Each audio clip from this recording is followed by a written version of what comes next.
османские вооруженные силы атаковали границы Советского Союза.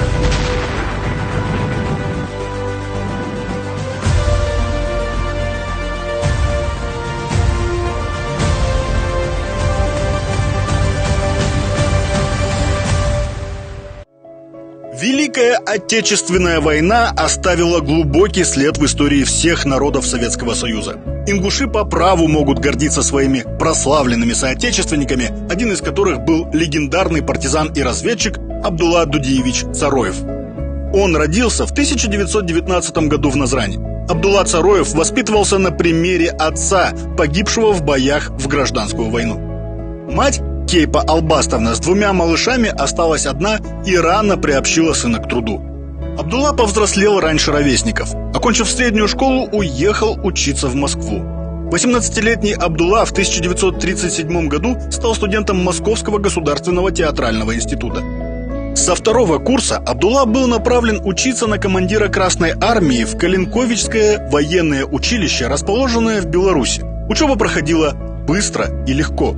Еще до начала войны в 1941-м в звании лейтенанта Красной армии Цароев отправился под Брест в 37-ю краснознаменную мотострелковую дивизию. 22 июня 1941 года, командуя ротой, Абдулла Цароев прикрывает отступление основных сил дивизии.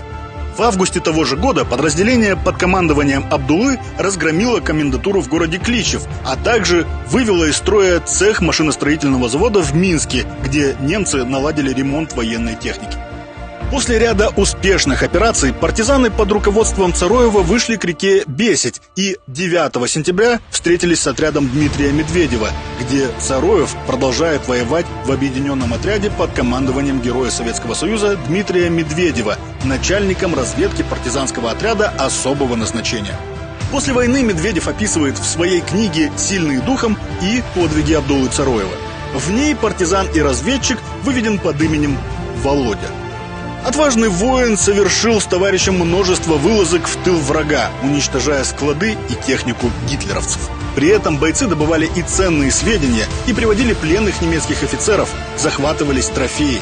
В их числе был гестаповский жетон с надписью «Государственная политическая полиция», пользуясь которым знаменитый советский разведчик Николай Кузнецов под именем капитана Пауля Зиберта совершал подвиги во имя Отечества. В 1944 году Абдулла Дудиевич Цароев был тяжело ранен и на самолете отправлен в тыловой госпиталь. В том же году ингушский народ был выслан в Казахстан и Киргизию, куда после выхода из госпиталя был направлен и Цароев. С этого времени и до своего ухода в отставку в 1954 работал в Министерстве госбезопасности Киргизской ССР. За проявленное мужество в борьбе с немецко-фашистскими захватчиками был награжден орденом Красного Знамени, 2 орденами Красной Звезды, медалями партизан Великой Отечественной войны первой степени, за оборону Москвы и другими наградами, в том числе посмертно орденом за заслуги в 2002 году. А в апреле 2004 года школе-интернату «Горский кадетский корпус» в Ингушетии указом президента Республики Ингушетия было присвоено имя Абдуллы Дудиевича Цароева. Ингушского героя отличали мужество, искренность, высокая порядочность, преданность родине и горячая любовь к своему народу. Именно такие люди, настоящие мужчины, прославленные воины и истинные герои, должны оставаться в нашей памяти.